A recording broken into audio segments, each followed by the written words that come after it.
Yan, okay na yung kapatid ko. Pinilis ko na.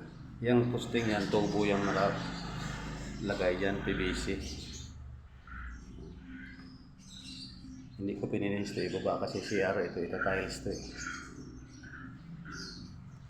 Ilabang na rin sa tubig, laboratory, sa enduro.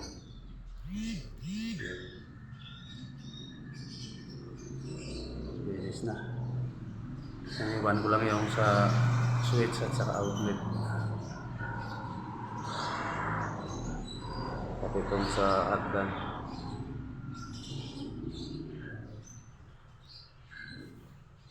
Bilis na yan. Ang tambak yung mga scaffolding, mga kukulamber.